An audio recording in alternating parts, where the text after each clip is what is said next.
মাধ্যমিকে রেজাল্ট 2 নম্বরের জন্য 10 নম্বর আসতে পারেনি, উচ্চ মাধ্যমিকে এসে 10 নম্বর এসেছে, কতটা ভালো লাগছে? ভালো লাগছে, তবে মনে হচ্ছে একটু হলে ভালো হতো। একটু নাম্বার এক্সপেক্ট করেছিলাম। কত নম্বরে আশা করেছিলে? টোটাল কত নম্বরে আশা করেছিলে বা কত নম্বর অ্যানসার দিয়েছিলে?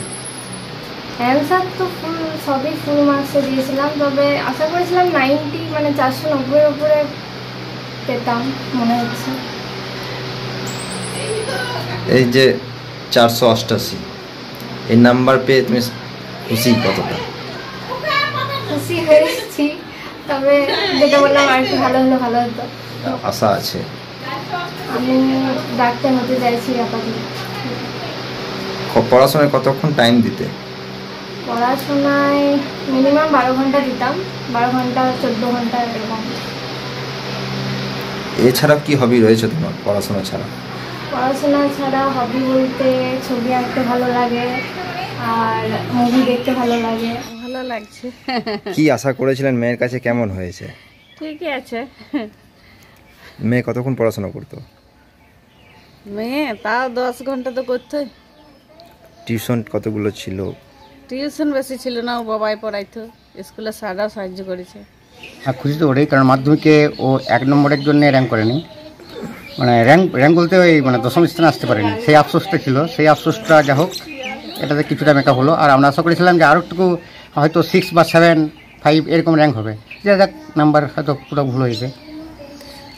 মেয়ে কতক্ষণ পড়াশোনা করতো? ও মানে পড়াশোনা করতে বলতে মানে খাওয়া চান এটা বাদ দিয়ে মনে ও সবসময় পড়তো।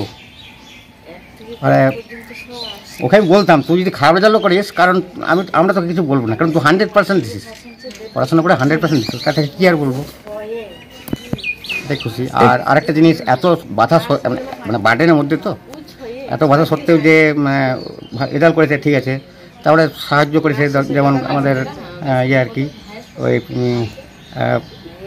গৌতম ঘোষ, যেটা আমাদের অঞ্চল সভাপতি, বাপন, এটা সত্যি খুশি আছে। বাপন তো একটা দোকানকে করে দিল, গৌতম বা বাপন যা হোক, একটা দোকানকে মানে অসিত মাস্টার দোকানটা তো মানে করে দিয়েছিল যে শিল্পন না যা নেবে, এমনকি একটা যদি কলমের নিব নেও সেটাও ওর একটা খাতা আমরা পয়সা দেবো। এবার খুব হেল্প করেছে আমাদের গ্রামে। স্বপন পাল খুবই হেল্প করেছে।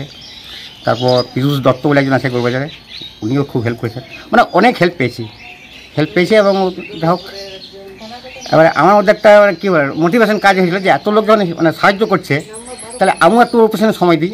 আমি ওর পেছনে সময় দিতাম। সময় বলতে আমি যখন করছে না মোবাইল ঘাঁটছে না কী করছে, এটাই আর কি ওকে করতাম, গাইড দিতাম, আর কিছু না।